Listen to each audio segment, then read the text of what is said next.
Tuhan bersamamu. Dan bersama rohmu. Inilah Injil Yesus Kristus menurut Markus. Dimuliakanlah Tuhan. Sekali peristiwa, Yesus dan murid-muridnya sedang dalam perjalanan ke Yerusalem.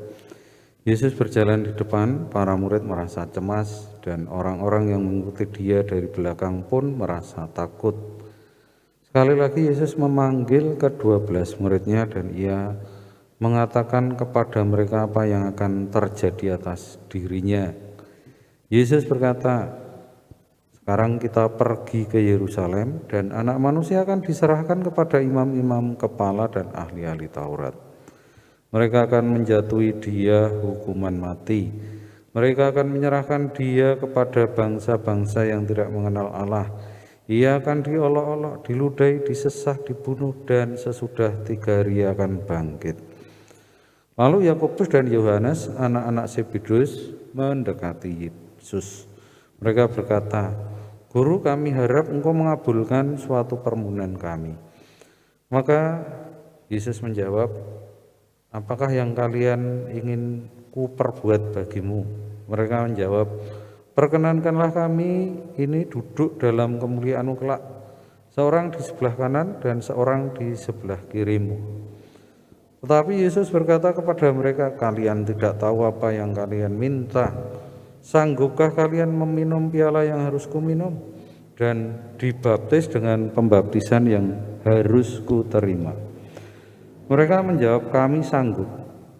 Yesus lalu berkata kepada mereka, "Memang kalian akan meminum piala yang harus kuminum dan akan dibaptis dengan baptisan yang harus kuterima.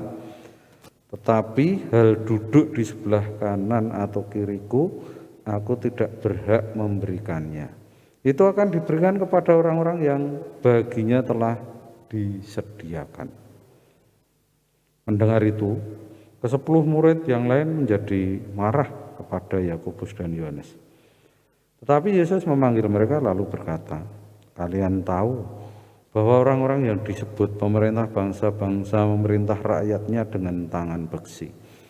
Dan pembesar-pembesarnya menjalankan kuasanya dengan keras atas mereka. Tetapi janganlah demikian di antara kalian.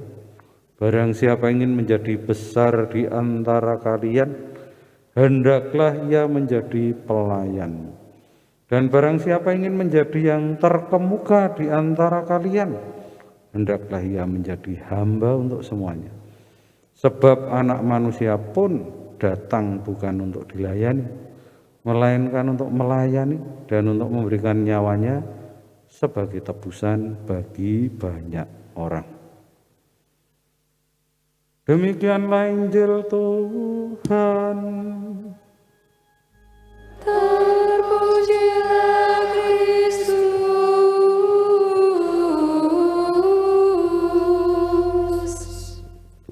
Saudara-saudari yang terkasih dalam Kristus, Tuhan Yesus memberikan pengajaran kepada para murid mengenai hakikat menjadi rasul, menjadi pelayan. Ingin menjadi murid Yesus itu harus tahu hakikatnya. Jati diri menjadi murid Yesus ini tidak akan tersohor sebagaimana umumnya kemuritan yang lain. Kemuritan yang ada pada Yesus ini kemuritan yang spesial. Spesialnya adalah menjadi murid berarti menjadi pelayan. Kebesaran yang akan diperoleh bukan dengan cara menguasai, bukan dengan cara mengatur, bukan dengan cara memiliki harta kekayaan, tetapi dengan cara melayani, bahkan menjadi pelayan dari semua orang. Maka ditegaskan demikian, barang siapa ingin menjadi terkemuka di antara kalian, hendaklah ia menjadi hamba untuk semuanya. Sebab Anak Manusia bukan datang untuk dilayani, melainkan bukan untuk dilayani, melainkan untuk melayani dan untuk memberikan nyawa sebagai tebusan bagi banyak orang.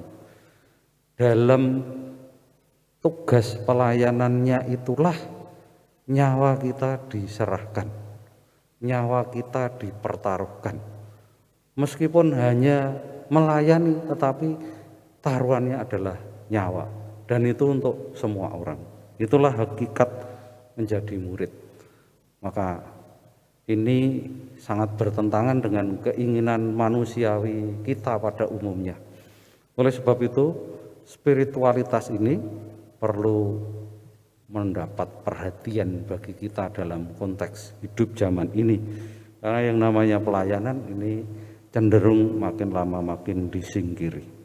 Semoga kita tetap setia di dalam tugas menjadi murid, menjadi pelayan, supaya kita ini diperhitungkan di dalam daftar nama-nama pelayan Tuhan, sehingga karena pelayanan itulah kita dicatat dalam kemuliaannya.